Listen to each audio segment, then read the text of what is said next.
Natrium Podcast from LPDP to Wageningen, unveiling the path from BA to Netherlands.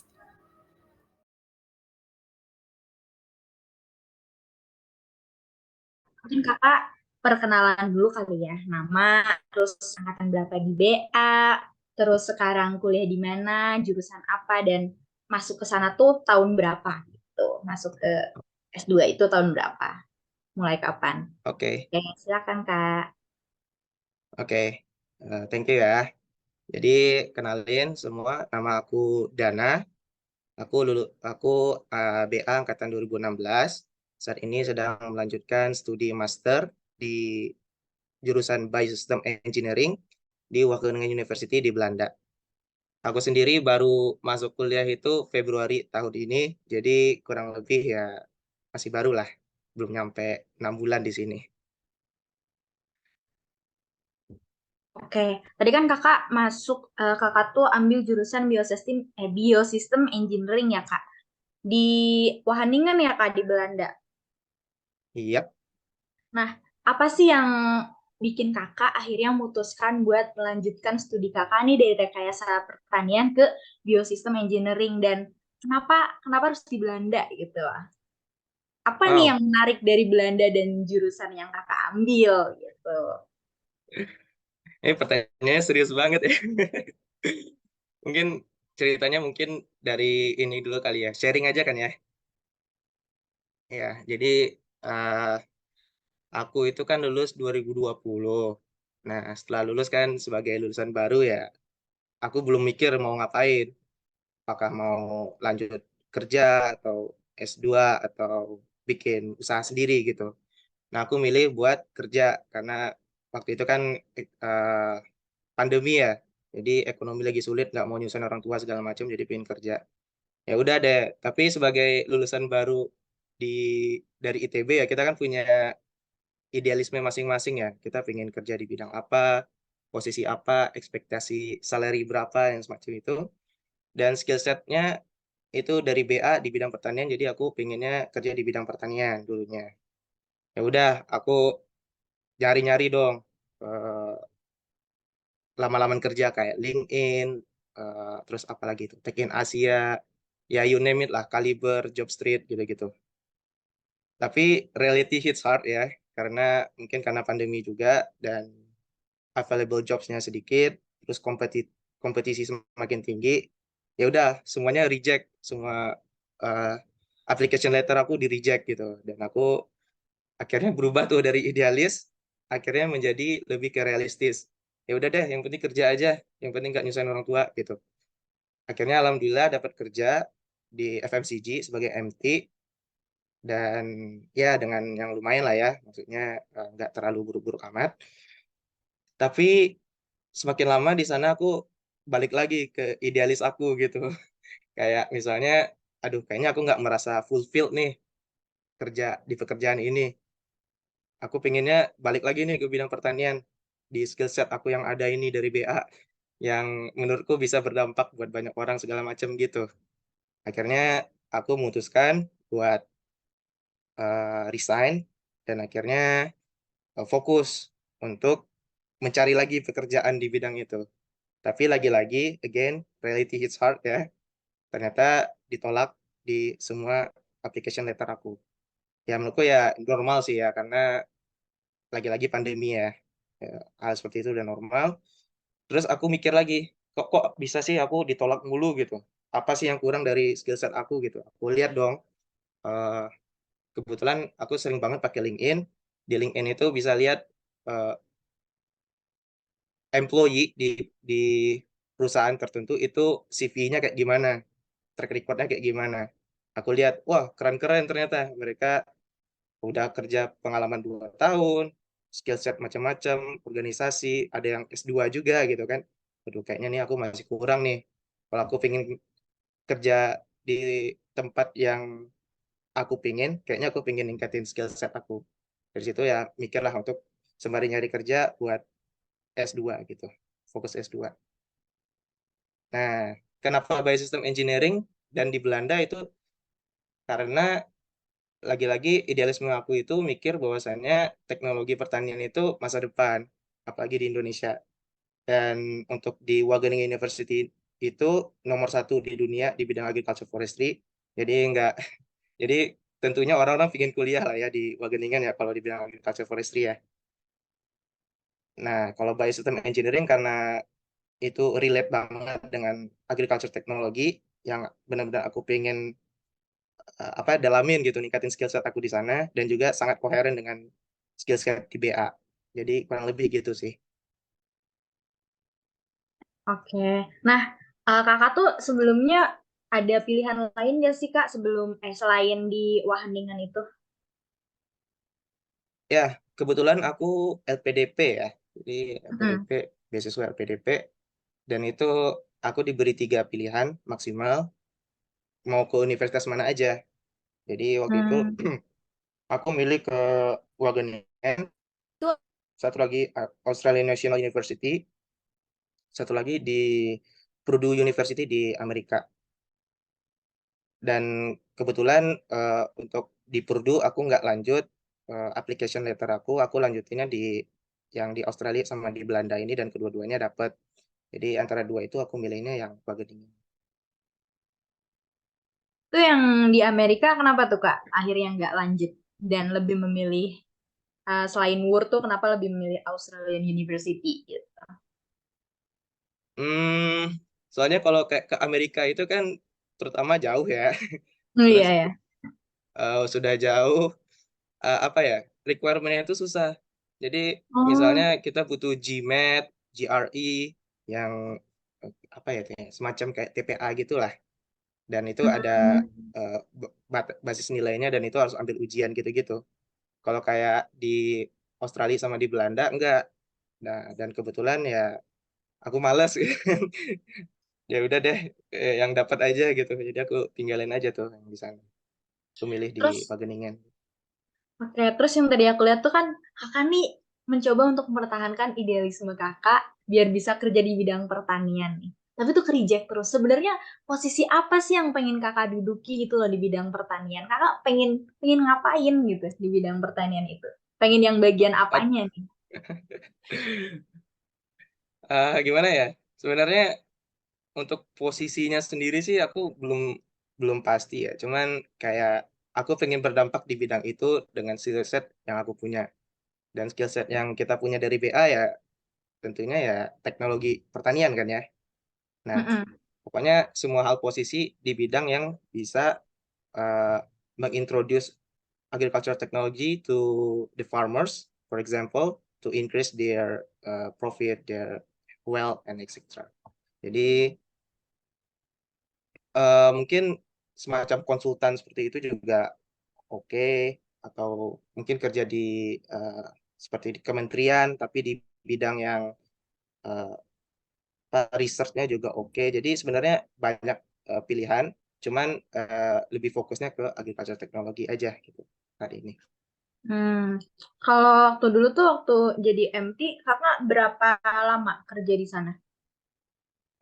Oh, aku cuma 6 bulan saat itu, Oh, cuma 6 enam bulan. bulan. Ya, terus ya udah deh. Nggak tahu ya, mungkin eh, tiap orang beda-beda ya. Cuman Hmm. menurutku sih kalau kerjaan itu tuh harus dari calling sih, harus dari panggilan ya. Jadi eh, kalau di umur 20 kan biasa sih kita labil, kita nggak tahu mau ngerjain apa setelah lulus gitu kan. Tapi nggak apa-apa, asalkan em, kita tahu apa yang mau kita lakukan sekarang. Jangan sampai kita cuma diam di tempat gitu. Jadi waktu Hmm. itu ya aku mutusin ya aku nggak mau diam di sini, aku pengen gerak ke suatu tempat gitu. Hmm. Oke, oke, paham, paham, paham. Terus yang kakak lakuin nih di sela-sela waktu sambil apply beasiswa, selain waktu kerja jadi MT itu, kan misalkan Hmm, ada gap year gitu ya kak, habis lulus sebelum akhirnya kakak ya. S2 di Belanda terbang. Itu selain daftar kerja gitu, ada kegiatan lain nggak kak yang kakak lakuin? Karena kan setahu aku ya kalau misalnya daftar beasiswa tuh biasanya mereka mencantumkan pengalaman-pengalaman menarik mereka di dalam esai mereka. Kakak ada nggak Ya, pengalaman apa gitu ngapain kegiatan yang kakak lakuin untuk mengisi waktu luang? oke. Em, kalau konteksnya dalam menulis motivation letter buat ke siswa atau segala macam yang bisa mensupport kita supaya dapet gitu ya. Karena aku nggak punya banyak pengalaman yang keren-keren. Kayak ya standar-standar aja lah. Kayak dan itu paling banyak aku cantumin pengalaman di semasa kuliah sebenarnya. Jadi setelah lulus itu aku nggak terlalu banyak eh, melakukan hal-hal hebat, tapi hal-hal hebat itu ya saat kuliah itu sebenarnya. Saat berorganisasi, saat kita mengerjakan proyek-proyek sama dosen, saat internship. Dan itu sebenarnya bukan dinilai apa ya, bukan dinilai jelek oleh penerima beasiswa, apa provider beasiswa bukan. Malah mereka melihat dari situ potensi kita ke depannya bagaimana.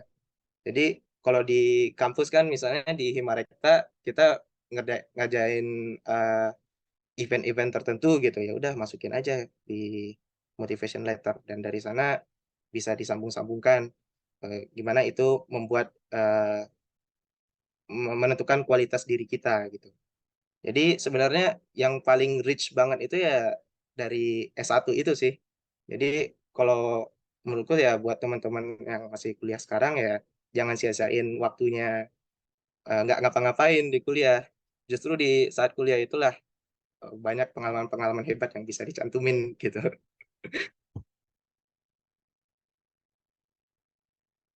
Oke, terus em, ada nggak sih Kak waktu cari tahu nih tentang beasiswa LPDP ini? Itu kan biasanya nyari-nyari tahu nggak sih kayak tips and trick gimana ya caranya nih biar gue keterima.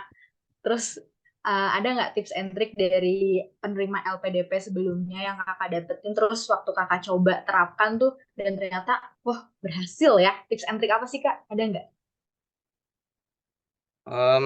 Tips and trick ya. Yang paling krusial sih itu sebenarnya di planningnya sih. Jadi gimana cara kita supaya bisa nge ngeplan waktu daftar dapat beasiswanya sama dapat waktu masuk kampusnya itu bisa sesuai seperti itu. Terus dari timeline itu kita susun lagi ke bawah-bawahnya.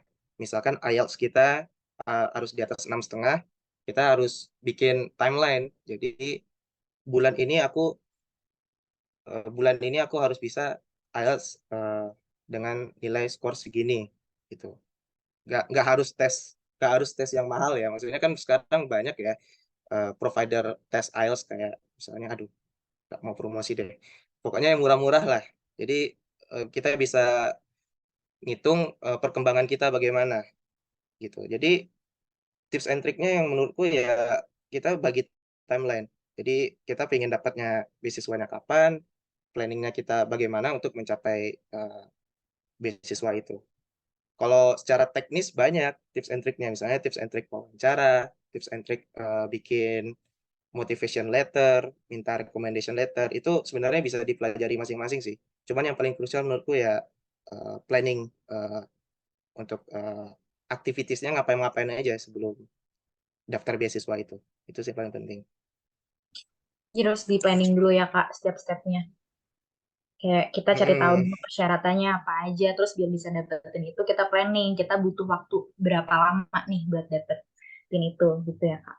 Oke, terus kan kalau misalnya di LPDP nih Kak, dia itu kan pulangnya itu harus melakukan pengabdian dulu nih di Indonesia. Itu tuh bagian itu kakak nyeritain apa sih ke mereka kayak kakak bilang kakak mau ngapain gitu habis lulus bentuk pengabdian seperti apa gitu yang mau kakak lakuin. aduh, ini wawancara PDP ya. eh Gimana ya? Jadi tergantung orang sih sebenarnya. Kalau aku kan idealis ya, aku pengen kerja di bidang pertanian, bidang teknologinya seperti itu. Dan aku pengen ngabdi ke Indo, kebetulan sebagai salah satu syarat wajib LPDP di bidang itu juga. Dan bagaimana cara aku apa menggapainya? Lagi-lagi aku bikin eh, timeline gitu. Jadi 5 tahun ke depan setelah aku lulus aku mau ngapain, lalu 5 tahun selanjutnya mau ngapain, 5 tahun selanjutnya mau ngapain. Tapi goal paling jauhnya bagaimana? Jadi misalnya goal paling jauhnya mungkin 35 tahun mendatang, itu kan udah jauh banget ya, kita nggak tahu ya bagaimana. Tapi kita set goal sampai ke sana. Purpose-nya mau ngapain? Kamu ke di masa depan kamu mau berdampak di bagian apa gitu. Dan dan itu harus dikuantifikasi. Gimana kuantifikasinya? Aku kuantifikasinya karena ini beasiswa pemerintah ya. Jadi aku kuantifikasinya dari visi Indonesia di tahun-tahun ke depan gitu. Jadi Indonesia mau fokus di bidang pertanian di bidang apa dan di tahun kapan hal itu bisa tercapai, itu semuanya ada di namanya visi Indonesia Emas. Bisa bisa dilihat deh itu. Mungkin udah familiar ya sama kalian juga ya mungkin ya. Visi Indonesia Emas 2045. Nah, di situ tuh ada satu eh, section khusus buat agriculture, dan di sana mereka bahas-bahas untuk teknologi pertanian mau difokuskan sampai sejauh mana nih di tahun ini gitu. Nah, jadi goal jauh ke depannya itu adalah itu. Nah, dari gimana caranya kita bisa untuk membantu untuk mencapai goal itu, ya kita bagi lagi set set activities per 5 tahun. Yang misalnya setelah lulus aku pengen kerja sebagai researcher di sini misalnya, terus aku pengen publish jurnal, terus aku pengen eh, ngembangin eh, produk pertanian di desa di kampung aku gitu dan semacam itu gitu. Jadi intinya balik lagi sih, kita set goals yang paling jauh yang bisa dikuantifikasi, terus bagi menjadi set of activities per tahun kita harus ngapain gitu gitu. Oke, berarti ini ya Kak, menghubungkan antara visi Indonesia Emas dengan em, apa yang mau kita lakuin nih di bidang tersebut. Ya, Oke, seru, seru, seru, seru. Terus, kalau misalnya nih Kak, karena aku lihat Kakak idealismenya cukup tinggi ya Kak. Kalau misalnya nih, seandainya, enggak kok. Idealisnya tinggi. soalnya kalau misalnya dalam hidup kan, kita mau nggak mau ada plan A, B, C, D, E, gitu kan. Seandainya nih, Ya, ketika kakak menyelesaikan S2 ini, wah ternyata kejadiannya tuh sama nih kayak waktu lulus S1. Kok ternyata nggak mm, sesuai ya sama apa yang aku ekspektasikan gitu. Ternyata aku masih nggak bisa juga nih apply kerjaan di mana-mana di bidang pertanian, orang-orang masih nge-reject aku. Akhirnya apa nih yang bakal kakak lakuin kira-kira? oke. Jadi sebenarnya balik lagi ya, kalau umur 20 itu kan umur cari jati diri ya. Jadi di umur 20-an itu adalah range umur untuk trial and error. Jadi bisa aja idealisme kita yang kita kira baik untuk kita itu sebenarnya nggak sebaik itu, dan itu bisa diubah, nggak apa-apa diubah, nggak apa-apa lebih realistis juga, it's okay. Cuman yang menjadi concern adalah jangan sampai kita diam di tempat, kita nggak ngapa-ngapain gitu, dan kita nggak merasa diri kita fulfill, nggak ngerasa apa ya terpenuhi gitu ya gitu. Dan itu supaya kita bisa merasa terpenuhi, kita harus cari purpose dulu kan, maksudnya tujuan kita ngapain sih gitu. Eh, dengan apa tujuan kita ke depannya mau ngapain sih. Nah, dari situ kita tentuin purpose dulu, baru bagi-bagi jadi set of plan, dan set of plan jadi set of activities gitu. Kalau misalkan ternyata balik lagi tidak sesuai ekspektasi, ya aku bisa lebih realistis lagi dong. Aku bisa mungkin coba hal yang lain, dan ternyata hal itu lebih fulfill lagi ternyata. Bisa jadi kan. Jadi ya, aku nggak harus terlalu terpatri sama idealisme aku saat ini, tapi at least aku concern sama masa depan. Jadi yang penting uh, kita apa ya, aware sama masa depan kita harus mau ngapain. Itu aja sih yang penting.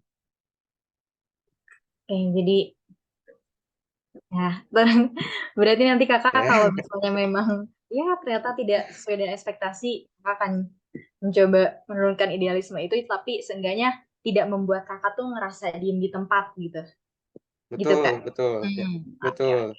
Yang penting kuncinya ada di situ ya, nggak ngerasa diem di tempat. Ya sih bener sih. Betul. Kayak semakin kita dewasa mau nggak mau kan ditampa realita ya. Jadi kita jadi lebih realistis dan ya mungkin kita nggak tahu, mungkin hal yang menurut kita apa ya, kayaknya itu bukan yang gue mau, tapi ternyata hal yang tidak kita inginkan itu mengantarkan kita kepada keinginan kita. You never know ya, Kak. Betul, betul. We never know ya. Terus habis itu, ya apa Quarter lagi life nih? crisis nih kita ini. Tapi jujur deh Kak, aku pun di usia sekarang eh, bener-bener mulai mikir sih, ini gue sebenarnya mau jadi apa sih? Sebenarnya aku tuh mau jadi orang yang kayak gimana? Mau ngelangkah Mm-mm. mana nih? Gitu. Itu tuh udah mulai muncul Kak pertanyaan-pertanyaan seperti itu. Kalau dulu Ya, waktu masih sekolah mau lulus itu seneng. Kalau sekarang kuliah yang aku rasain ya, mau lulus nih bingung. Aduh, ini gue harus kemana ya? Karena kan sebelum-sebelumnya tuh udah biasa keset nih. Habis lulus SD, oh gue lanjut SMP, SMA. SMA, kuliah. Pas udah kuliah, betul. jadi bingung. Semua keputusan kan ada di tangan kita ya, Kak. Mau kayak gimana, mau kemana. Itu sih, Ya, memang harus mencari jati diri dulu ya. Terus, betul, betul. habis itu, oh ya Kak, Kakak tuh pernah nyoba beasiswa yang lain gak sih Kak, selain LPDP? Kenapa Kakak akhirnya, ya udah deh, aku milih LPDP deh gitu, dengan segala resikonya. Kan rame tuh ya di Twitter, yang kayak harus balik nih ke Indonesia tapi pas gue nyampe ke sana ternyata nyamanan di sana gitu kan. Betul. Ah, udah mulai merasakan sih. Waduh, enggak dong. Gimana tuh Kak? Ya, Kita nyoba beasiswa yang lain nggak selain LPDP? kebetulan saat aku enggak sih. Jadi aku cuma PDP aja waktu itu karena waktu itu ada Australia Award juga, tapi telat, aku Hmm? telat daftarnya, jadi kayaknya nggak bakal sempat gitu-gitu. Jadi cuma LPDP, terus aku fokus ke LPDP gitu. Jadi alhamdulillah rezekinya di sana dan udah gitu. Terus Kakak selama apply beasiswa dari kan fokus ke LPDP ya Kak. Nah, selama apply Hmm. beasiswa ke LPDP ada tantangan tersendiri nggak yang Kakak dapet? Terus gimana cara Kakak menghandle tantangan tersebut gitu? Dalam prosesnya gitu ya. Iya dalam prosesnya Kak. Proses LPDP mungkin ya lebih fokusnya ya. Jadi Heeh. ya, tantangannya sih sebenarnya apa ya? Kemauan diri sih. Jadi untuk apply beasiswa itu kita nggak bisa setengah-setengah. Jadi Hmm.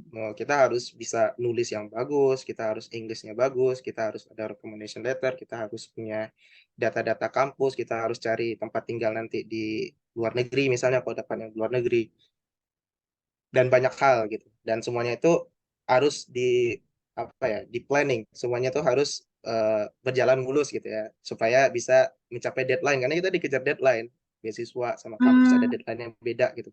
Harus disamakan gitu ya. Ini kalau aku sebenarnya nggak dari plan aku nggak nyampe, misalnya bulan ini aku nggak selesai nih gitu. Heeh. Biasanya aku coba untuk memaksakan diri untuk menyelesaikannya di bulan selanjutnya gitu. Jadi uh, at least jangan sampai kesalahan kecil kita sekarang itu menumpuk sampai di akhir. Nah itu bahaya. Jadi uh, kalau ada tantangan-tantangan gitu, ya kita harus balik lagi ke kemauan diri kita. Apakah kita bisa komit, apakah kita bisa meluangkan waktu, meluangkan tenaga, pikiran gitu. Kalau selama ini sih aku alhamdulillah nggak ada tantangan-tantangan yang berat amat ya, kayak misalnya ekonomi keluarga alhamdulillah masih oke saat itu. Terus nggak ada kemalangan segala macam. Jadi aku nggak ada tantangan berat. Untungnya di sana gitu. Jadi aku bisa fokus begitu. Jadi tapi kalau ada tantangan berat sekalipun, jangan sampai itu menghambat. Jangan sampai itu eh, apa namanya, ya pokoknya menghambat kita mencapai keinginan kita lah. Oke, berarti harus ada kemauan yang kuat ya Kak buat apa ngumpulin niatnya biar si niat ini tuh tetap konsisten. Jadi deadline-nya itu bisa berjalan gitu kan. Oke. Ya, komitnya Nah, sih yang penting, komitmen. iya progresnya adaan. Terus habis itu nih pas kakak udah nyampe Belanda, ada nggak tantangan yang di luar ekspektasi kakak? Kayak misalnya academic pressure-nya mungkin kayak kalau aku kan dulu nih Oh, dengar-dengar dari orang ITB susah terus mikir kayaknya nggak susah itu deh. Terus pas masuk, Iya. ternyata susah ya. Beda nih cara belajarnya sama cara belajar aku waktu di SMA. Nah, kalau misalnya kakak nih yang kakak rasain pas nyampe Belanda, apa tuh? Eh, kalau kayak culture kayak eh, apa climate ya itu udah normatif lah ya maksudnya Iya. ya Mm-mm. itu apa memang beda lah. Tapi kalau Mm-mm. dari segi belajar sih ya, menurutku di sini dengan di ITB itu atau di Indonesia secara luas itu eh, sebenarnya jauh berbeda sih dari segi pengajarnya atau dari segi cara belajarnya. Jujur aku dulu di BA deadlineer aja gitu. Jadi kayak eh, laprak gitu kan ya udah eh, hari sebelumnya kerjain sampai malam gitu. Terus paginya Mm-mm. juga masih ngerjain terus baru kasih ke asprak gitu kan. Dan itu Mm-mm. masih is oke aja. Cuman kalau sampai di sini nggak bisa seperti itu. Di sini itu kalau Mm. misalnya pengen buat jadwal meeting aja, misalnya itu dari seminggu sebelumnya. Wah. Kayak di sini tuh memang benar-benar udah semua orang tuh harus taat pada aturan sama planningnya. Jadi Mm. dari jauh-jauh hari udah di plan kayak gitu. Dan ini juga sama dengan eh, pembelajaran di sini. Jadi pembelajaran di sini itu untuk capai KPI dari course ini kita harus capai ini di tanggal segini sampai tanggalnya jelas gitu. Dan eh, kita harus ngerti itu di tanggal segini gitu. Karena beda banget dengan di Indo. Kalau di Indo kan per semester ya, semester kan Mm-mm. 6 bulan ya, dan Iya. itu semua semua matkul kan ya, kayak misalnya ada berapa Mm-mm. matkul sih? 24 SKS itu ya Iya, maksimal 24 ya. SKS maksimal. Nah, kalau di sini itu misalnya dia tuh dibaginya bukan per semester tapi per period. Jadi satu Period. period itu bisa 2 bulan gitu. Nah, Mm-mm. dalam 2 bulan itu kita cuma belajar maksimal 2 matkul. Jadi benar-benar fokus Mm. 2 matkul itu aja 2 bulan. Mm. Jadi benar-benar terstruktur gitu. Jadi kalau kita belajar dari basicnya tuh harus hafal banget, harus udah expert banget, baru lanjut ke advance gitu. Dan dan itu beda banget sama yang di Indo kan. Kalau di Indo kan kita belajari semuanya dari eh, apa namanya, dari basic terus sampai advance, terus di akhir eh, tanggal di semester itu kita ujian, tok selesai gitu kan. Kalau di sini kita fokus ke lebih sedikit matkul tapi waktunya lebih pendek. Jadi jadi apa namanya, materinya tuh dimepet-mepetin. Jadi dalam 2 bulan semua materi itu harus masuk gitu. Dan itu strict banget, strict banget. Orang di sini sangat peka terhadap waktu. Kalau udah jam kalau udah jam masuk kelas, dosennya pasti udah di kelas. Kalau udah pas menit terakhir habis ke kelasnya, dosennya keluar. Benar-benar apa namanya, nggak ada namanya dosen telat. Mahasiswa juga gitu, mahasiswa juga nggak ada yang telat, satu pun nggak ada yang Disiplin telat. itu ya berarti. Ya, karena kalau kalau telat itu kita ketinggalan materi dan materinya itu Mm-mm. cepet gitu, makanya harus Oh iya. harus fokus terus gitu di sini. Itu sih yang bedain, mungkin agak beda sama di eh, Indonesia atau di ITB ya khususnya ya, dari segi pelajarannya. Tapi aku lebih prefer kayak di sini. Jadi di sini itu lebih fokus, kita lebih terstruktur, dan apa, kita paham lah alur pembelajarannya bagaimana. Iya sih, karena kan materinya fokus ya Kak. Itu tadi kan 2 materi untuk satu periode. Soalnya kayak Mm-mm. kalau misalnya di Indonesia nih kita satu semester matkul banyak banget, beda hari beda matkul, fokus nih udah Ya, kencar kemana-mana. Pas ujian ya udah heeh, kerjakan, lupakan gitu kan konsepnya jadinya. benar. Jadi kita nggak bener-bener mendalami materi yang kita dapet. Kayak ganti semester ya, yang semester lalu udah lupa gitu kan. Oke, terus Iya, itu. Terus betul aku banget. juga suka nih tadi disiplin waktu di sana. Beda banget sama di Indonesia kan kita biasanya, "Duh nih dosen kok masih ngajar ya? Padahal waktunya udah habis, lebih berapa menit." Sering kan kejadian Heeh. kayak gitu. Terus di sana juga jadi nggak ada ya Kak istilah kayak meet ngedadak 5 menit sebelum meet Oh, tiba-tiba ayo meet gitu kan. Nggak ada ya Kak. Aku Gak belum kayak di nemu sih, Medan ya. belum ada. Setahu gue Well belum ada. planned banget berarti di sana ya, Kak. Iya, Terus, betul banget. Dan itu terus ya nih Kak. yang bikin Mm-mm. susah sih, agak kita sebagai orang Indo yang suka mager-mager gitu kan, Iya, yang iya. suka last last minute gitu. Nah, di sana agak susahnya buat aklimatisasinya gitu.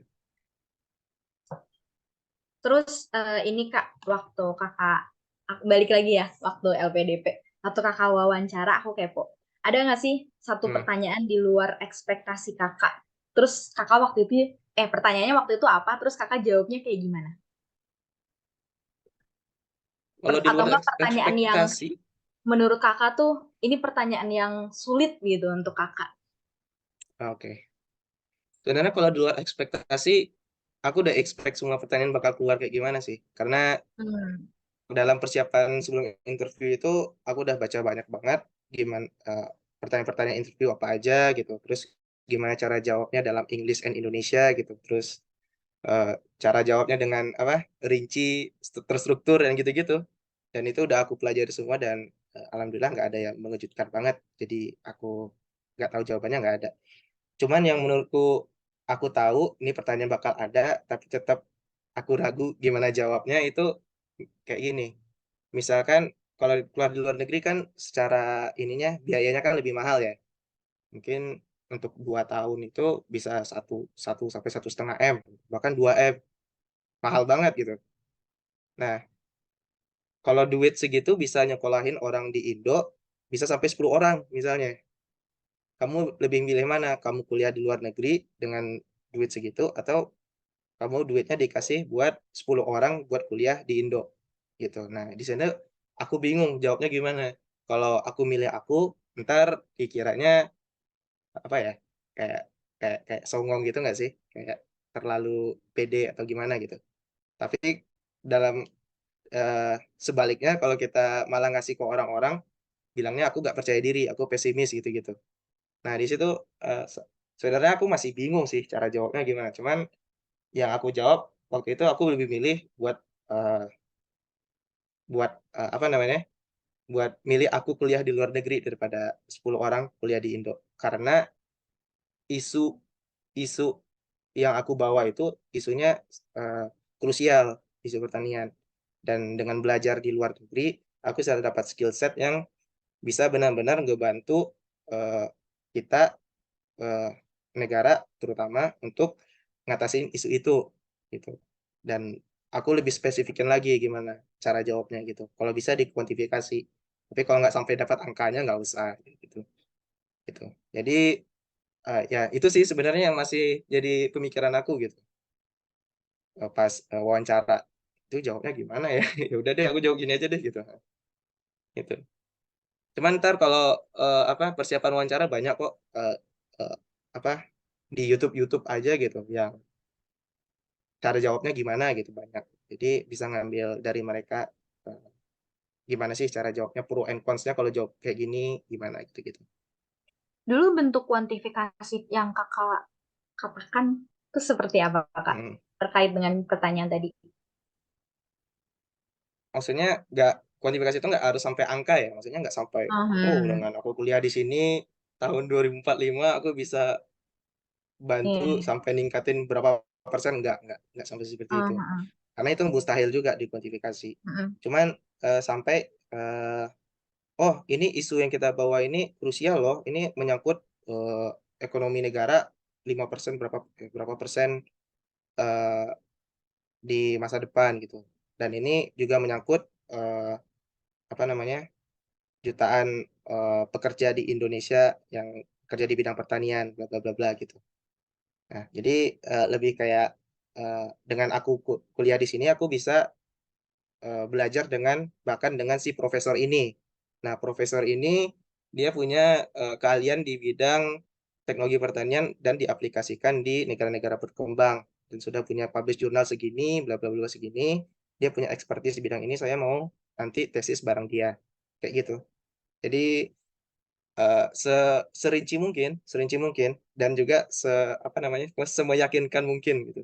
Jadi kita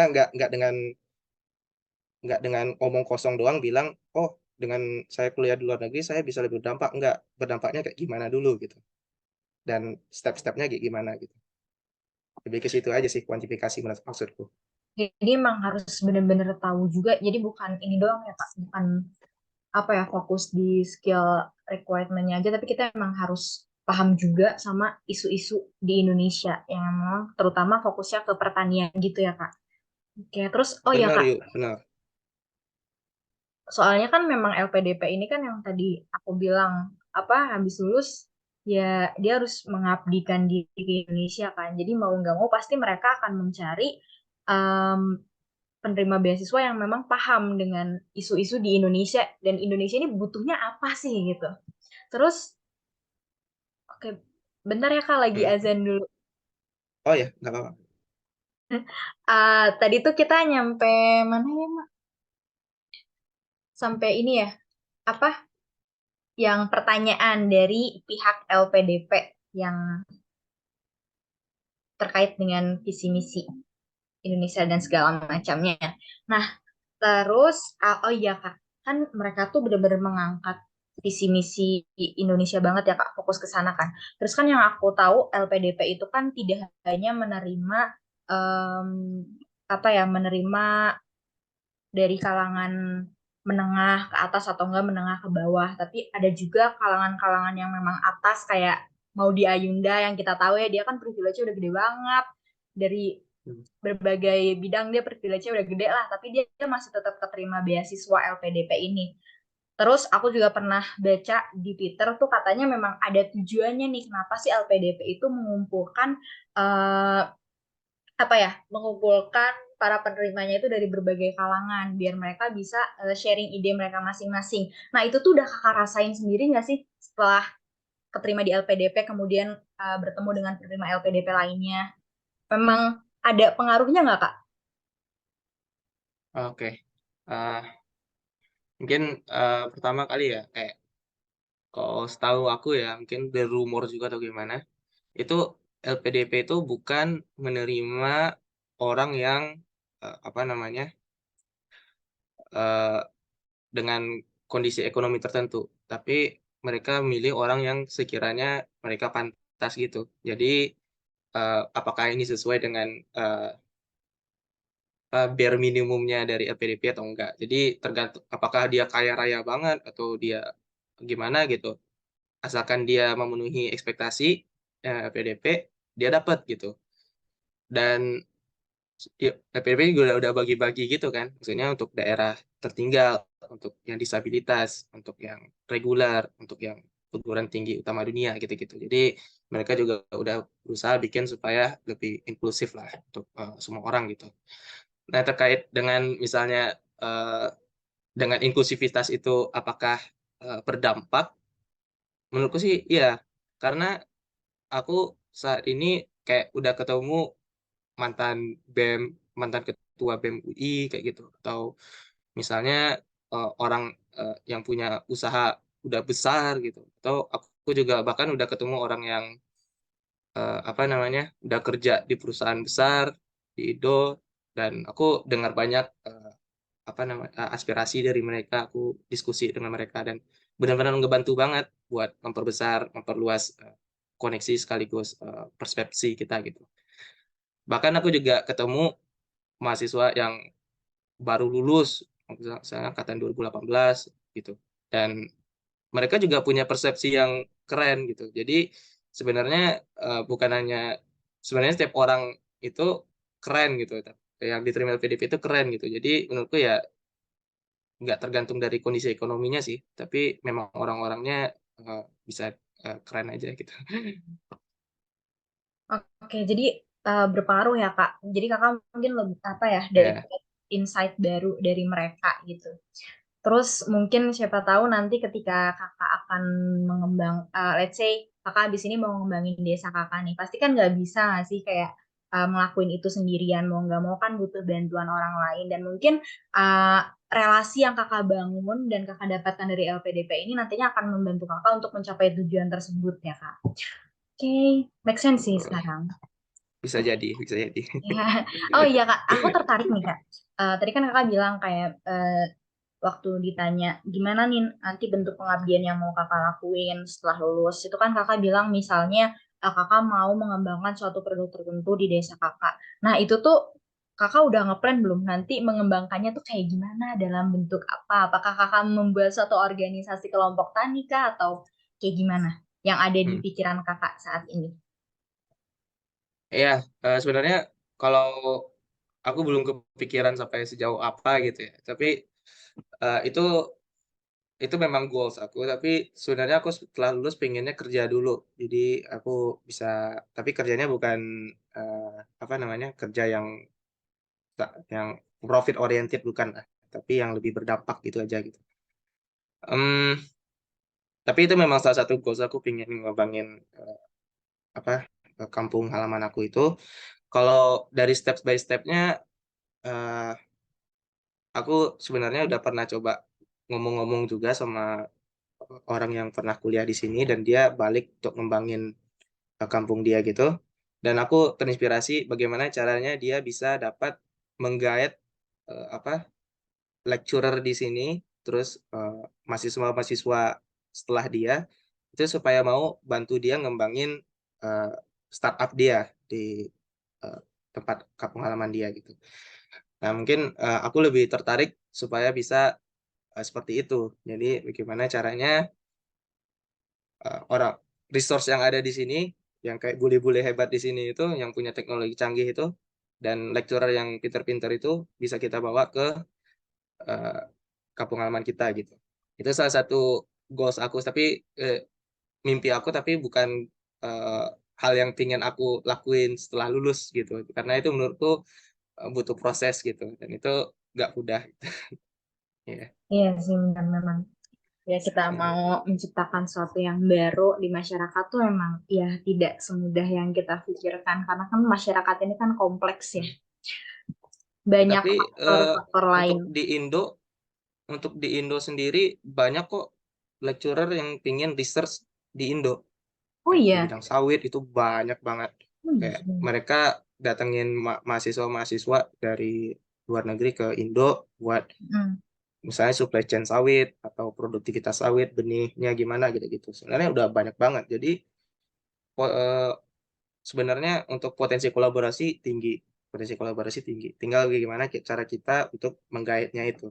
Gimana caranya supaya bahkan mahasiswa Indo di sini ngerjain tesisnya itu di Indo. Jadi mereka balik ke Hmm. Indo, ngerjain tesis di Indo, terus bawa bawa supervisornya ke Indo gitu. Banyak gitu. Jadi potensi kolaborasi tinggi, dan menurutku nggak mustahil gitu. Jadi ya menurutku ya bisa-bisa aja gitu. Keren, keren, keren. Oh ya Kak, ngomongin tesis nih. Kan kalau misalnya aku tahu teman-teman yang dapat S1 di luar negeri tuh mereka banyak yang nggak dapat, apa katanya di sini nggak ada skripsi gitu. Nah kalau S2 di Hmm.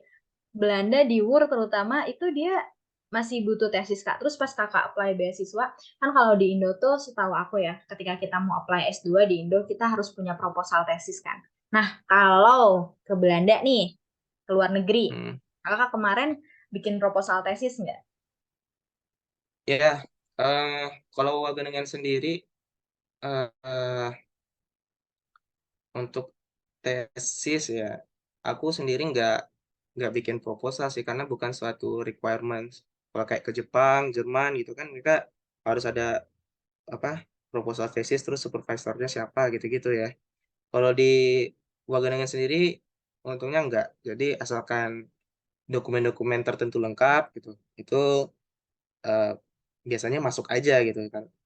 Seleksinya nggak terlalu susah banget lah kalau di sini. Em, tapi aku coba udah ada kebayang mau ngerjain apa di sini gitu. Kayak di motivation letter aku pengen sama si profesor ini ngerjain ini di tesis bidang ini gitu. Dan itu aku state, dan mungkin aku berubah pikiran ya di nanti ke depannya, berubah pikiran ya ya udah sih. Tapi yang penting aku udah punya, lagi-lagi aku udah punya tujuan nih mau ngapain gitu. Nah, gitu. Terus apalagi tadi? Itu aja ya. Iya Kak, itu aja sama. Oh ini Kak, Tadi kan kakak bilang kakak udah step nih, kakak udah tahu tujuan kakak mau apa walaupun mungkin nantinya akan berubah. Nah, tujuan tesis kakak tuh kakak pengen neliti tentang apa sih nanti ke depannya gitu? Oh iya, kalian masih main ini nggak? Main drone-drone gitu nggak? Eh, masih, tapi sekarang GIS gitu. udah pensiun semester akhir kak. Cuman waktu Oh, semester iya, itu ada, semester akhir. ya, Tapi ada lah ya. ada, Ya, ada. aku tertarik kayak ke bidang data science, tapi hubungannya sama kayak drone-drone gitu. Jadi kayak imaging spektral analisis gitu-gitu, spatial analisis. Mungkin berubah ya di masa depan ya, aku nggak tahu. Cuman saat ini aku lebih suka fokus ke bidang datanya, jadi kayak kayak data science gitu. Dan kebetulan aku ngambil tesis track aku tuh di sini tuh ada tesis track namanya. Jadi aku kan biosistem engineering nih. Nah, tapi biosistem engineering ini nggak terpaku sama eh, tesis di bidang biosistem engineering. Bisa di jurusan lain juga gitu. Nah, uniknya kayak gitu. Bisa di ke fishery, bisa ke logistik, bisa ke economics bahkan macam-macam. Dan itu enaknya di sini itu potensi untuk kita ambil matkul yang sesuai keinginan kita itu tinggi karena begitu banyak pilihan di sini. Bahkan kayak antropologi, kayak psikologi itu juga ada dan banyak juga tuh biosistem engineering yang ngambil-ngambil yang bukan sesuai dengan apa namanya? Bukan sesuai dengan jurusan dia gitu. Karena di sini mainnya kayak share group, bukan bukan bukan jurusan. Kalau di TB kan kayak SITH gitu kan ya. Biasanya antar SITH enak nih, nyambung nih gitu. Tapi kalau kayak SITH dengan misalkan stay gitu, kayak agak susah kan. Tapi kalau di sini tuh bisa bisa nyambung aja gitu, tergantung keinginan kita. Tapi konsekuensinya ya kita harus bisa mengikuti alur pembelajaran kan, gitu. Jadi kalau aku kebetulan ngambil tesis tracknya information technology, jadi lebih banyak ke coding-codingan gitu hari ini. Gitu. Kak, tadi kan kata kakak pilihan matkulnya banyak banget ya. Terus kita bebas milih. Nah, selama kita kuliah, apakah kita harus merambah semua, pernah mencoba semua matkul tersebut? Cuman eh, apa ya? Beda kan kalau misalnya di Indo tuh kita kayak kemarin nih di BA, misal total ada 100 matkul misal. Kita tuh harus bisa nyobain semua Hmm. matkul itu kan. Bisa milihnya apa kayak di semester-semester tertentu. Kayak misalnya Hmm. semester 3 kita ambil matkul A, tapi matkul C kita ambil di semester 4. Padahal C juga bisa nih diambil di semester 3 kayak gitu. Nah, kalau misalnya di sana tuh kita Ya. harus mencoba semua matkul atau ya dari semua matkul itu kita bebas lah gitu. Ada yang boleh dicoba, ada yang enggak juga nggak masalah, nggak wajib. Bener-bener pure bebas milih gitu atau gimana? Ya, kalau di sini itu kan sebenarnya dibatasin sama kredit kan ya. Jadi misalnya per period itu maksimal 12 apa 15 kredit gitu. Jadi cuma bisa 2 sampai 3 matkul nah gitu-gitu. Dan tiap matkul itu ya bukanya di period-period tertentu. Misalnya ya tadi matkul C cuma buka di period 3, matkul D cuma buka di period 4 gitu. Jadi kita nggak bisa ngambil matkul yang kalau yang bentrok gitu, nggak bisa juga. Tapi untuk biosistem engineering itu untuk semua jurusan itu punya apa namanya compulsory courses namanya. Jadi mata kuliah wajib, mata kuliah wajib. Jadi di sini cuma ada 3 untuk biosistem engineering cuma ada 3 mata kuliah wajib yang harus diambil. Selebihnya itu bisa ngambil ke tesis tracknya tadi, misalnya kayak information technology. Kebetulan ada kayak misalnya machine learning gitu. Nah, kamu harus ngambil machine learning gitu. Deep learning kamu ngambil deep learning tergantung tesis tracknya. Selain itu ada elective sisanya. Jadi tadi ada compulsory yang wajib, ya tesis track ini wajib juga. Misalnya kita mau ke bidang fishery, ya kita harus ngambil tesis track di bidang fishery. Misalnya apa tuh manajemen perikanan atau gimana gitu. Yang lainnya sisanya elektif. Nah, elektif ini boleh bebas apa aja gitu. Gitu loh. Yang sebebas itu, asalkan nggak bentrok sama jadwal yang lain. Ya, terus di sana ada ini nggak Kak kayak UKM gitu-gitu mungkin UKM atau ya ada kegiatan lain nggak Kak selain belajar gitu? ada. Di sini tuh, tapi UKM-nya tuh lebih banyak ke anak bachelor ya. Bachelor, Hmm. master juga ada sih. eh UKM kayak badminton ada, UKM Hmm. kayak volley, kayak olahraga tuh banyak. Terus tapi eh, terus kayak apa? UKM kayak bukan UKM, himpunan himpunan mahasiswa juga ada jurusan. Tapi biasanya di sini itu kayak himpunan-himpunan atau UKM itu kegiatannya tuh selain aktivitas ya wajibnya itu biasanya party. Mereka suka minum-minum dan segala macam ya. Tahulah orang sini ya. Ya, aku ikut juga sih himpunan di sini dan asik juga dengar-dengar cerita mereka karena banyak banget orang internasional. Mungkin hampir 30% kali ya. Baru yang lainnya orang Belanda. Yang lain tuh kayak internasional gitu. Jadi Hmm. nyaman lah buat kita orang internasional di sini gitu. Hmm. Oke. Terus Kak, jurusan Kakak nih, Biosistem Engineering, dia seberapa relate sih sama jurusan sama BA? Serilat apa? Seberapa relate? Iya, kayak ternyata nyambung banget nih bro. Atau enggak pas nyampe sana nggak nyambung-nyambung amat ya ternyata. Kayak lebih ke jurusan apa nih ternyata gitu. Sebenarnya tergantung tesis track. Cuman kalau dari apa matkul wajibnya kebetulan aku belum bisa ngambil matkul wajib, jadi aku nggak tahu gimana apakah serelate itukah dengan BA. Hmm. Tapi dengar-dengar testimoni, kayaknya kita bisa ngerti-ngerti aja sih. Maksudnya nggak terlalu hal yang baru banget. Maksudnya kita paham lah gitu dari ilmu di BA kita sedikit banyak bisa adaptasi cepat lah dengan di sini. Gitu. Oh, sama ini sih Kak, kalau misalnya dari cerita yang Kakak denger nih, karena kan Kakak belum bisa ngambil matkul wajib. Nah, itu matkul di BA yang emang ternyata Wah, biosistem engineering banget gitu. Apa Kak?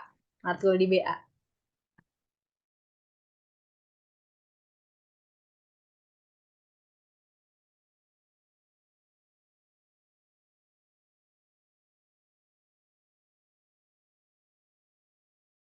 peristiwa perpindahan dalam biosistem. Oh, Apa gitu PPSH. kalau nggak salah. Oh, PPSH. oh berubah ya namanya ya. PPSH, Iya, sistem Hayati ya. Apa? Perusahaan pembinaan sistem Hayati gitu ya iya. namanya. Nah, kayaknya itu ada nyambungnya. Terus kayak NME masih ada nggak tuh NME? Ada NM. BE banget ya Kak. Namanya juga biosistem Oh, engineering. tapi anak BE banyak kok di sini. BA juga banyak. Tapi kalau biosistem engineering itu lebih ke BA sebenarnya karena dia juga Iya. luas kayak kayak juga belajar kita kan juga belajar supply chain gitu ya, tapi elektif ya Mm-mm. sih. Terus Hmm. apa? Aduh aku lupa lah namanya. Precision agriculture, terus big data kalau ada masih ada nggak sih di BA? Masih, Nah, masih, masih. gitu-gitu sebenarnya yang nyambung ke teknologi banget itu nyambung banget di sini. Lebih kayak Hmm. introduction-nya aja. Jadi jadi nyambung sih menurutku sih. Nggak terlalu baru-baru amat kalau BA. Malah Anak, lebih cocok BA di biosistem oh engineering iya. daripada BE. Oh. Anak BA di sana kebanyakan ngambil biosistem engineering atau ada jurusan lain Kak yang emang Kalau di relate juga sama BA? kalau di Wageningen anak BA itu ada sama aku 2016 aku 2015 ada satu, 14 ada dua orang, 2013 satu. Jadi ada 5 orang di sini Mm-mm. anak BA dan 4 orang ambil biosistem, 1 orang ambil plant science. Oh, plant science. Ya, Hmm. plant science itu juga nyambung sih. Lebih Oh, kayak itu bahkan nyambung mungkin banget. lebih nyambung ya plant science ya daripada Iya. biosistem ya. Lebih nyambung plant science. Tuh. Kak, kalau misalnya di LPDP sendiri, itu tuh waktu di Wageningen, Kakak cuma dikasih pilihan satu jurusan atau boleh milih beberapa jurusan? Kalau LPDP kan tadi 3 kampus ya maksimal ya. Ah, Dan 3 kampus. Satu kampusnya berapa jurusan? ya s- satu satu jurusan. Jadi maksudnya tiga Oh, kampus tuh 3 jurusan maksimal gitu. Misalnya hmm, satu kampus 2 jurusan bisa, tapi mm-mm, maksimal tuh pilihannya 3. Tuh. Misalnya aku milih hmm. Wageningen 3, ketiga-tiganya Wageningen bisa. Tapi Oh, kalau 3 masuk tahun. LPDP nggak se-strict itu sih. Jadi misalnya kamu pengen pindah jurusan, Mm-mm. kamu Oh, pengen pindah bisa. jurusan, bisa bisa. Tapi kamu harus bikin apa namanya justifikasi gitu. Kenapa pindah jurusan? Terus alasannya apa? Terus kamu udah dapat ininya nggak LOA, letter of apa acceptance, udah diterima di Mm-mm. kampus itu jurusan itu nggak gitu-gitu. Pokoknya sebenarnya nggak se-strict itu kok gitu. Oh, terus pindah jurusan aku baru tahu, Kak. Kalau ternyata bisa pindah jurusan pakai LPDP. Iya, cuman prosesnya prosesnya apa sih? Nggak sebentar Eh, sih. Ribet Jadi ya, mending Kak, mending lumayan jangan ribet. jangan. Iya, iya, iya. Terus Kak, ada nggak benefit yang Kakak dapat nih? Kan Kakak waktu kuliah kan ikut himpunan lah, mungkin ikut lomba juga, segala macam. Oh, lebih ke himpunan sih. Ada nggak dampak himpunan atau kegiatan Kakak selama Nah, berorganisasi kampus terhadap keberjalanan S2 di Belanda sekarang? Apa nih? eh, ya kalau di himpunan sendiri sebenarnya aku bukan orang yang terlalu aktif banget ya. Maksudnya di Hmm. internal himpunan tuh aku kayak ya eh, kalau ke sekre ya ke sekre doang terus sudah pergi gitu. Bukan Hmm. nongkrong-nongkrong lama gitu. Cuman aku suka banget kalau ada diskusi-diskusi yang serius. Misalnya kayak Hmm. apa Pengmas gitu kan kayak serius gitu ya. Iya, Terus iya. kayak diskusi keprofesian gitu, aku ikut gitu yang kayak gitu-gitu. Kebetulan aku juga kesenatoran gitu kan. Hmm. Hmm, Jadi hmm. sebenarnya apa ya? Aku tuh coba menempatkan diri ke orang-orang pinter di sekeliling aku gitu. Ya kayak di himpunan orang pinter gimana. Kebetulan kalau kesenatoran kan di kongres ya, ketemu Hmm. orang-orang pinter kayak gimana sih cara mereka berpikir gitu. Ya udah aku dengerin aja mereka gimana gitu. Kayak cara pikir mereka bagaimana, cara mereka bertindak gimana gitu. Dari situ aku coba ambil yang baik-baik dari mereka gitu, aku coba aplikasikan ke diriku ya. Sebenarnya itu yang paling ngebantu banget buat keberjalanan aku di sini itu kayak skill problem solving. Skill problem solving itu sebenarnya paling banyak didapat pas di himpunan, bukan bukan bukan saat ini ya, bukan di saat pembelajaran menurutku, tapi di himpunan. Kayak gimana sih cara argumentasi yang baik gitu, gimana sih cara uh, meng-approach problem ini terus gimana cara kita nge-solve-nya gitu. Karena di sini itu benar-benar problem solving banget kayak ngehafal gitu nggak banyak gitu. Kayak misalnya kamu sorry to say kalau di BA kan kayak kita ngehafal banyak hal gitu ya terus besoknya lupa ya. Tapi di sini tuh lebih banyak ke uh, higher level of thinking gitu. Soalnya kan menghafal itu kan paling bawah ya. Ada apa di piramida itu kalau kayak menghafal itu paling bawah uh, level of thinkingnya. Kayak analyzing, kayak implementing, evaluating itu tinggi. Nah, di sini tuh lebih banyak ke analyzing, ke hal yang tinggi, level of thinking yang tinggi itu. Dan itu banyak banget didapat di himpunan dulu gitu. Jadi menurutku ya jangan sia-siain sih kesempatan untuk belajar di himpunan gitu. Jadi benar-benar ngebantu banget dan aku approve lah kalau bisa itu juga ngebantu kehidupan perkuliahan aku juga dari berhimpun itu. Berarti soft skill seperti analytical thinking, terus sama problem solving itu ya Kak yang ternyata tuh kepake banget gitu buat Ya, di sana. Oke, terus nih Kak, kalau misalnya di LPDP sendiri, fasilitas yang Kakak dapetin tuh apa aja sih? Terus, ya fasilitas dulu ya, aku nanya dulu, fasilitas yang didapetin apa oke, aja kayak nih? info PDP ya ini. Iya Kak. Ya, kalau LPDP itu fasilitasnya kayak lumayan banyak sih dan lengkap. Kalau dibandingkan dengan kayak Erasmus gitu, Astra Awards, itu bahkan LPDP lebih canggih lah, lebih lengkap, lebih duitnya lebih banyak gitu, lebih provide gitu, lebih banyak ngebantu. Kayak misalnya ya duit untuk hidup ya, living allowance gitu. Terus kayak kayak kalau biaya kuliah udah lump sum, udah dibayarin semua, jadi udah fix. Kita bisa kuliah selama itu udah dibayarin juga.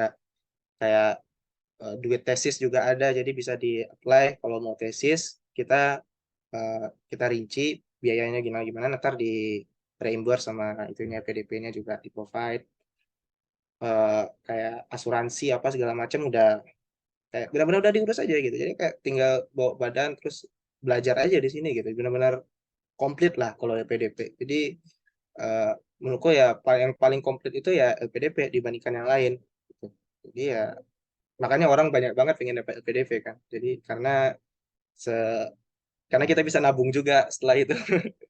Karena Oh duitnya iya. bisa dipakai buat ya bisa ditabung juga karena nggak Hmm. terlalu melarat banget lah, bisa buat ditabung gitu. Gitu. Banyak ya Kak kalau misalnya bisa sampai buat ditabung. Lumayan, Terus lumayan.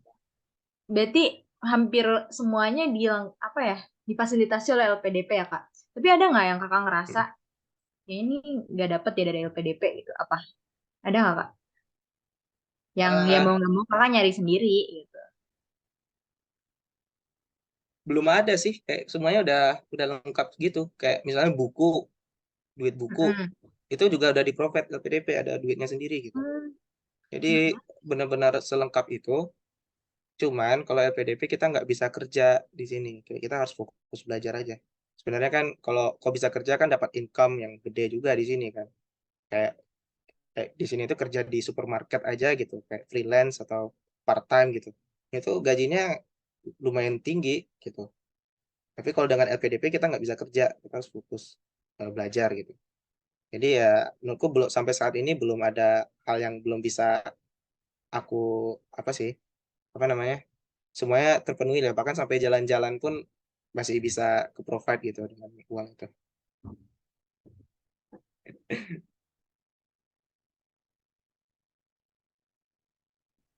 Gede juga ya ternyata benefit yang bisa didapetin dari LPDP.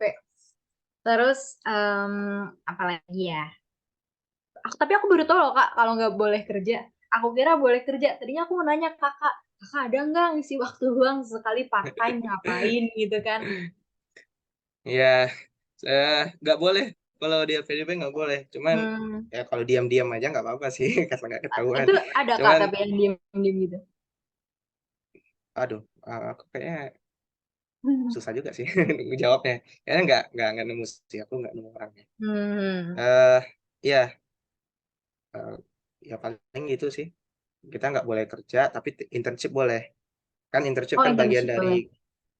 bagian dari ini ya, kredit ya. Jadi kalau ada internship dapat duit ya udah duit untuk kita gitu. Kakak udah internship nggak? Udah internship belum? Nyoba-nyoba internship di sana. Belum, aku baru masuk belum 6 bulan di sini. Oh, Paling internship nanti 6 bulan dulu. eh, iya setelah setahun di sini baru bisa internship gitu. Setahun Hmm. dulu belajar dulu setahun, ntar baru internship sama tesis gitu. Oke, oke, oke, oke. Tapi banyak waktu luang nggak sih Kak sebenarnya? Sekarang-sekarang nih. Sekarang-sekarang Atau nih aku sebenarnya ada kelas sih ini sebentar lagi, tapi nggak oh, masih agak lama sih, nggak apa-apa. Nanti aja. Kalau waktu luang bisa diatur, jadi kita benar-benar harus planning kayak waktu luangnya eh, hari ini jam segini gitu. Selebihnya kita harus mungkin review materi terus atau bikin tugas gitu-gitu. Eh waktu luang ada asal bisa kita alokasiin. Gak hmm, banyak juga sih sayangnya. oke, oke, oke. Nah, karena kan bentar lagi udah mau selesai nih. Kakak juga mau ada kegiatan. Aku mau nanya nih sama kakak. Seberapa rekomend sih kakak ke anak Imarekta nih buat ambil beasiswa LPDP? LPDP nih 100% recommended misalnya. Atau enggak? Gimana nih menurut kakak? eh ya lagi-lagi tergantung ya. Kalau tadi kalau purpose-nya beda, mungkin dia pilih kerja dulu atau bikin usaha dulu, Mhm, bagus, mhm. bagus juga. Maksudnya kalau itu bikin mereka terpenuhi ya jalanin aja. Tapi menurutku kalau pingin ningkatin skill, pingin ningkatin apa namanya kompetitif di lapangan pekerjaan nanti ke depannya, terus lebih mature kitanya, lebih apa lebih paham dengan apa yang spesialisasi kita gitu. Aku sangat recommended untuk lanjut S2, apalagi LPDP gitu, karena LPDP se-provide itu dan mereka juga orientasinya kembali lagi orientasinya buat Indonesia kan ya. Dan Indonesia sendiri visinya itu salah satunya di bidang pertanian itu, yang teknologi pertanian kah, atau supply chain-nya kah, atau ntar riset di bidang benih atau apalah gitu. Dan itu mereka, aku nggak tahu ya, mungkin mereka punya kuota sendiri untuk bidang agriculture and forestry. Dan itu porsinya tuh kayaknya gede banget di sana. Dan menurutku ya Hmm. potensi kita sebagai mahasiswa, aku dulu ya, potensi teman-teman sebagai mahasiswa PA untuk lanjut S2 dengan PDP itu gede banget. Tapi di bidang agriculture and forestry. Karena jurusan kita itu menurutku masa depan banget. Soalnya di sini itu di teman-teman jurusan aku yang udah mau lulus itu, belum lulus tapi udah mau lulus itu udah langsung dapat kerja, udah ditawar-tawarin gitu, mau nggak kerja di sini, Eh, apa sebagai ini, sebagai engineer atau gimana gimana, karena sangat dibutuhkan banget gitu. Kalau kalau kita lihat Belanda kan negara agriculture juga ya, agriculture-nya salah Mm-mm. satu yang terkemuka di dunia ya. Iya Indonesia ya. juga kan, kayak Indonesia Mm-mm. kan mayoritas pekerjanya kan di bidang pertanian.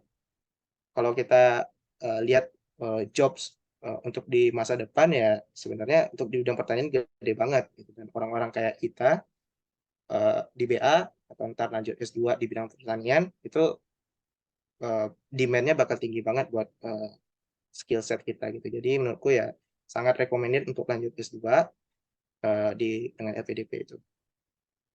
Highly recommended ya Kak buat lanjut Highly LPP 100%. buat ningkatin ini. Oke. Iya, Kak Dana siap menjadi brand ambassador LPDP. waduh, jangan. Anak BA banyak kok, anak BA Merekomendasikan banyak yang LPDP. LPDP. Jangan aku Oke. tapi. Gak apa-apa Kak. Ini nih Kak. Em, dari berbagai pengalaman kakak, kali-kali kehidupan kakak ini menuju beasiswa LPDP dan S2 di Belanda, ada nggak kesan dan pesan yang mau kakak sampaikan ke anak-anak Himarekta gitu? Apa tuh Kak? Ya, buat Imarekta ya. Hmm, buat eh Pesan dan kesannya ya, mungkin kalau dari aku sebagai juga dulu di himpunan ya, jangan sia-siain waktu di himpunan, pelajari segala hal yang bisa dipelajari sebanyak-banyaknya. Em, dan yang paling penting itu jangan berhenti di tempat. Jadi kalau bisa selalu set apa namanya, set purpose, set expectation mau jadi apa ke depannya, dan bagi itu jadi beberapa activities. Jadi gimana cara kamu capai goal kamu dan kamu bikin timelinenya kayak gimana. Kalau bisa sih bareng teman-teman yang lain gitu. Jadi eh, belajar bareng misalnya. Kan sekarang kan eh, banyak ya eh, apa namanya, kalau pengen belajar high demand jobs misalnya data gitu kan, kayak data scientist, data analis, data engineer gitu kan, course-course online udah banyak ya. Jadi bahkan kayak perusahaan-perusahaan juga buka talent pool buat anak-anak muda yang belum lulus gitu-gitu kan. Nah, yang kayak gitu-gitu semasa kuliah, semasa di himpunan, ikutin aja, jangan jangan diam aja gitu. Karena eh, karena itu high high demand skill. Kedepannya itu bakal dibutuhin banget sama orang banyak gitu. Itu sih yang pertama, jangan diam di tempat aja. Terus yang kedua, mungkin apa ya? Jangan takut salah ya. Jangan takut salah. Terus aja coba. Kalau aku eh, kebetulan alhamdulillah sekali sekali coba alhamdulillah dapat beasiswa. Tapi mungkin beda cerita dengan orang-orang lain gitu kan. Beda cerita dengan orang lain. Tapi ada, aku nganggap diriku beruntung nih, laki. Aku nih beruntung nih. Tapi ada juga pepatah yang ngomong kayak gini, semakin banyak kamu mencoba, semakin beruntung dirimu gitu. Eh, jadi coba terus aja. Misalnya kalau mau lanjut S2, misalnya gagal sekali, nggak apa-apa, coba lagi aja. Coba lagi, karena bahkan teman-temanku ada yang umur 30 baru dapet, ada yang setelah 4 kali gagal baru dapet gitu-gitu. Karena mereka, tapi mereka dapat karena mereka mencoba kan. Jadi kalau misalkan gagal, misalkan salah, jangan takut buat ngulang, jangan takut buat apa namanya, tapi yang penting jangan diam di tempat aja gitu. Itu sih yang terakhir, mungkin English skill ya, mungkin bahasa Inggris ya. Karena menurutku ya di himpunan dulu kayak bahasa Inggrisnya apa masih kurang gitu. Jadi kayak kayak kegiatan-kegiatan himpunan harusnya kalau bisa sih ada khusus buat English, buat increasing English skill gitu. Jadi Karena Inggris ya menurutku kalau kita sekarang kerja di Indo juga orang bisa bahasa Inggris diapresiat banget kan. Apalagi gitu. Apalagi kalau mau S2 luar negeri kalau bisa Inggris ya jadi lebih enak gitu komunikasi di sini gitu. Bisa ngerti dosen ngomong apa, bisa ngerti eh, apa namanya insight-insight dari orang-orang hebat gitu. Karena mereka pakai bahasa Inggris gitu. Kalau kita nggak ngerti ya mau gimana gitu. Ya, jadi menurutku tiga itu sih mungkin buat teman-teman mereka. Jadi yang pertama harus tahu dulu nih tujuan hidupnya mau dibawa ke arah mana, harus well plan, dibikin timeline. Terus yang kedua harus apa namanya? Jangan takut untuk mengeksplor banyak hal mumpung masih muda, mumpung belum menginjak usia 30 tahun dan banyak hal-hal yang harus dipertimbangkan lagi. Terus sama yang ketiga itu tadi apa ya Kak? Oh iya, buat Inggris. PR buat himpunan nih sebaiknya menyediakan wadah yang memang bisa membuat mahasiswanya meningkatkan English skill mereka gitu ya Kak. Iya sih memang bahasa Inggris tuh Ya, dampaknya gede banget ya bisa mempermudah kita untuk transfer ilmu pengetahuan. Ya, Kak. Oke. betul. Bahkan kalau daftar beasiswa mungkin yang paling lama itu tuh preparing IELTS-nya kan, kayak menyiapkan English skill-nya gitu. Jadi kalau bisa sih dari sekarang-sekarang udah boleh berlatih gitu. Oke, Kak Dana nih, mungkin kan buat mereka-mereka yang misalnya mau menyiapkan LPDP, pasti kan podcast ini masih kurang ya Kak. Misalnya ada mereka yang pengen bertanya-tanya nih sama Kak Dana ini gimana, gimana, gimana, gimana. Kira-kira kita harus menghubungi Kak Dana lewat apa sih? Instagram, Facebook, Twitter, LinkedIn, apa nih kontak Ya, yang bisa dihubungi? bisa boleh boleh kontak aku di mana aja kan nama aku jelas ya. Di LinkedIn ada, di IG ada, di WA juga si Marcel Marcel udah dapat ya. Gitu. Jadi boleh di-share aja. Sebenarnya cutting-cutting BA juga banyak banget yang LPDP, ada juga yang selain LPDP eh, macam-macam gitu ya. Jadi sebenarnya banyak hal yang bisa dipelajari dari kakak-kakak itu. Jadi jangan malu buat nanya, mereka baik-baik kok. Jadi kalau ada yang mau tanya, tanya aja gitu, nggak usah malu gitu. Oke, makasih banyak Kak Dana atas waktunya, kemudian insight-insightnya yang sudah Kakak berikan ke kita semua. Semoga percakapan kita tadi bisa membantu teman-teman di luar sana ya Amin. Kak, amin. Terus buat Kak Dana juga semoga kuliahnya dilancarkan dan semua tujuan-tujuannya bisa terrealisasikan dengan baik dan lancar.